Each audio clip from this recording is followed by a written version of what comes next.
Good morning students. Class 9th में आप सबों का स्वागत है। मैं अविनाश कुमार आप लोगों को बताना जा रहा हूं कि जो सीबीएसई ने जो सिलेबस में रिडक्शन कहिए या डिलीट सम टॉपिक्स जो किया है, वो सीबीएसई के द्वारा कौन कौन सा टॉपिक्स को डिलीट किया गया है, ये हम लोग आज इस लेक्चर में जानेंगे।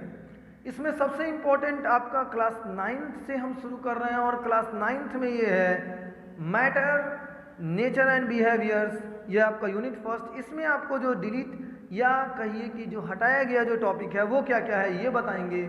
और एक बात और आपको बताते हैं वीडियो शुरू करने से पहले कि आप इसको ध्यान से देखिए, क्योंकि इसमें कुछ ऐसे पॉइंट्स मैं बताऊंगा जो आपको एक्सपेक्टेड क्वेश्चन या इंटरनल क्वेश्चन जो बनेंगे वो कौन कौन से बनेंगे। इन सभी से अलग बात है कि इसको डिलीट किया गया है, लेकिन इसके अंतर्गत कौन कौन से टॉपिक आएंगे वो बताएंगे। तो शुरू करते हैं यूनिट फर्स्ट से, matter, nature and behaviour. Chapter का नाम है मैटर इन आवर सराउंडिंग। इसमें आपको डेफिनेशन ऑफ मैटर नहीं आएगा। सॉलिड, लिक्विड एंड गैसेज, इसकी कैरेक्टरिस्टिक्स के बेसिस पे आपको शेप, वॉल्यूम, डेंसिटी ये भी नहीं पूछा जाएगा। उसके अलावा है कि चेंज ऑफ स्टेट्स, मेल्टिंग, जिसमें एब्जॉर्प्शन ऑफ हीट जो है ये आपको नहीं पूछेगा, लेकिन हम बता देते हैं इसके अंदर से आपको सॉलिड रिजिड होता है, लिक्विड एंड गैसेज जो होता है वो फ्लूइड होता है, ऐसा क्यों होता है ये बात पूछ सकता है। तो आपको intermolecular force of attraction, inter particle space ये पढ़ लेना पड़ेगा, क्योंकि ये पूछा जा सकता है। उसके आगे देखते हैं तो freezing, evaporation, cooling bye evaporation, condensation and sublimation topic आपको यहाँ दिया हुआ है। लेकिन आपको एक बात बताते हैं कि एक टॉपिक आता है बहुत जगह कि प्यूरिफाइंग सॉल्ट को कभी कभी लोग प्यूरिफाई करते हैं ना, तो कौन से मेथड से? तो दो मेथड्स है, इवापोरेशन और क्रिस्टलाइजेशन। तो आप क्रिस्टलाइजेशन मेथड्स को जरूर पढ़ लीजिएगा। अब आते हैं इसी में कि इवापोरेशन में एक टॉपिक है cooling bye evaporation. That means कि कहीं ना कहीं इवापोरेशन के थ्रू जो हम लोग को एक टॉपिक दिया गया था कि इवापोरेशन कॉजेज कूलिंग, ये वाला चीज़ हम लोगों को नहीं पूछेगा। लेकिन इससे बेस्ड इंटरनल क्वेश्चन जो होगा वो कौन सा होगा? तो इंटरनल क्वेश्चन होगा जैसे कि हमारा जो पॉट है उसमें जो पानी जल्दी ठंडा हो जाता है, एक। दूसरी बात कि हवा में कपड़े जो है वो जल्द से जल्द सूखते हैं in comparison to direct contact with the sunlight, ये। अब आपको सेकंड यूनिट जाते हैं जो बायोलॉजी का सेक्शन है, और बायोलॉजिकल सेक्शंस में आपको organisations in the living world में आपको चैप्टर है डाइवर्सिटी इन लिविंग ऑर्गेनिजम्स। इसमें विविधता, जैव विविधता के बेसिस पे आपको जानकारी मिलेगी, जिसमें diversity of plants and animals, basic issues in scientific naming. Scientific namings में जो बेसिक इशूज था वो नहीं पूछा जाएगा। बेसिस ऑफ क्लासिफिकेशन भी नहीं पूछा जाएगा। हेरेडिटी ऑफ द कैटेगरीज या फिर कई ग्रुप्स ये नहीं पूछेगा।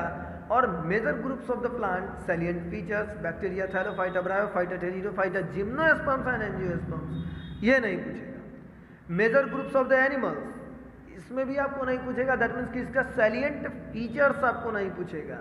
ध्यान रखिएगा, फीचर केवल नहीं, इसके अलावा पूछ सकता है। एक non coordinates up to phyla and the coordinates up to classes, ये वाला टॉपिक को भी स्किप कर दिया गया है सीबीएसई के द्वारा। अब आते हैं यूनिट थर्ड जो कि मेरा फिजिक्स का टॉपिक है, और ये है मोशन, फोर्स एंड वर्क। इसमें फ्लोटेशन जो टॉपिक हमको दिया गया है, और ये टॉपिक जो है फ्लोटेशन का चैप्टर है ग्रेविटेशन, चैप्टर नंबर 3 ग्रेविटेशन। याद रखिएगा, ग्रेविटेशन में फ्री फॉल बॉडी के बाद टॉपिक है उसको रिड्यूस किया गया है। कौन कौन सा?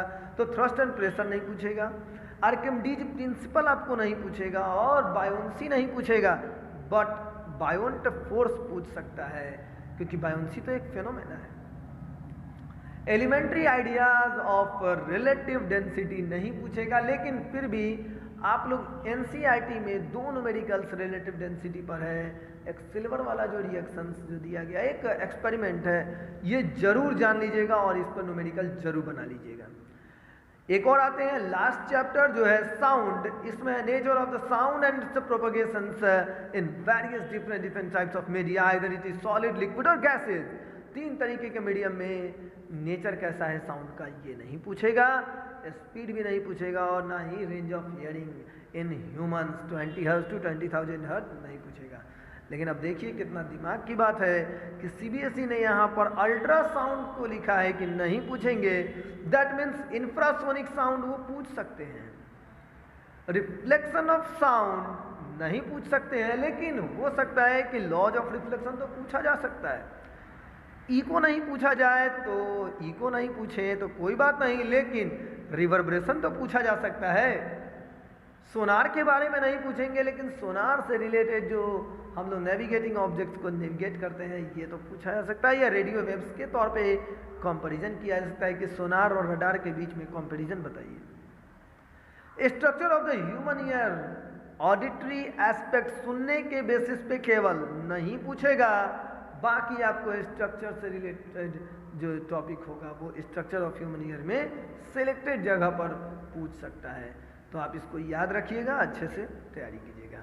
यूनिट 5 में food production, improvement in food resource chapter में आपको प्लांट एंड एनिमल ब्रीडिंग और साथ ही साथ selection for the quality improvements and management नहीं पूछेगा।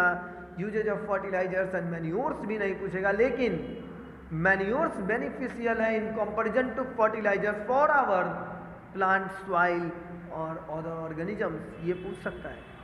एक और चीज है protection from pests and diseases से प्रोटेक्शन नहीं पूछेगा।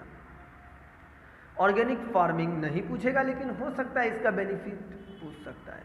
ठीक है, अगर मेरा चैनल आपको अच्छा लग रहा है और जानकारी अगर अच्छी लग रही है तो मेरे चैनल्स को लाइक एंड सब्सक्राइब ज़रूर करें, क्योंकि इससे रिलेटेड मैं लेटेस्ट अपडेट ज़रूर बताऊंगा। आज आप लोगों को मैं साइंस से रिलेटेड बता रहा हूँ, अगले दिन मैथ से रिलेटेड बताऊंगा। ठीक है, तो देखिए डिलीटेड प्रैक्टिकल्स क्या क्या है। डिलीटेड प्रैक्टिकल्स आपको पहला है separation of the components of a mixture of the sand, common salt and ammonium chloride, ये नहीं पूछेगा। Determination of the melting points of the ice and the boiling point of the water, ये नहीं पूछेगा। Third है verification of the laws of reflection, ये भी नहीं पूछेगा साउंड का। Determination of the speed of the pulse propagation through stressed string और slinky helical spring, that means कि स्लिंकी बैलेंस पर जो हम लोगों को एक्सपेरिमेंट था वो नहीं पूछेगा। एक और 5वां है study of the characteristics of एस्पायरोगैराग्रेसिस एंड मोस्पॉन्स स्पाइनस, आइदर इट इज मेल और फीमेल्स कून and angiospermic plants. Draw and give in 2 diagram, that means 2 identification features of these 2 types of groups which they belongs to. एक और है 6ठा number, observe the given pictures, charts, models of the earthworms, cockroach, bony fish and birds for each organisms, draw their pictures and records. इस पर पहला है आपको 1 specific feature of its phylum and second है 1 adaptive features with the reference to its habitat, ये नहीं पूछेगा। 7th है study of the external features of the roots, stems, leaves and flowers of the monocot and dicot plants, नहीं पूछेगा। अब तेजी से अंतिम टॉपिक की ओर बढ़ते हैं जो कि इंटरनल असेसमेंट्स है मेरा, और इंटरनल असेसमेंट्स का theme natural resources balance in the nature में आवर इन्वायरमेंट यूनिट नंबर 4 का है, और इसमें फिजिकल रिसोर्सेज में आपको एयर, वाटर, सॉइल और air for respiration, for combustion, for moderating temperature movements of the air and its role in bringing rains across India, that means कि monsoon winds के basis पे जो हम लोगों को जानकारी दिया गया था वो जानकारी यहाँ पर 9 के बराबर ली जाएगी। उसके बाद है एयर, वाटर एंड सॉइल का पोल्यूशन, वो भी इंट्रोडक्शन, ब्रीफली इंट्रोडक्शन, बट इसमें हो सकता है तो पूछने योग्य टॉपिक होगा cause and effect of these 3 types of pollution, और इसका सोर्स बताइए, ये पूछ सकता है। Holes in the ozone layer and the probable damages, जो हुआ है ओजोन लेयर में डिप्लेशंस हुआ है, इस पर आपको जो है टॉपिक में क्वेश्चन नहीं पूछेगा। ग्रीन हाउस गैसेज पूछ सकता है इससे रिलेटेड। ऐसे आपका जो फर्स्ट चैप्टर था उसमें सॉलिड CO2, दैट मीन्स कि ड्राई आइस आप लोग पढ़ लीजिएगा। एक और है bio Jio chemical cycles in the nature, water cycle, oxygen cycle, carbon cycle and nitrogen cycle, ये नहीं पूछेगा। ठीक है, तो आई होप सो कि आपको ये जानकारी अच्छी लगी हो। अच्छी लगी तो मेरे चैनल्स को लाइक एंड सब्सक्राइब अवश्य करें और थैंक यू।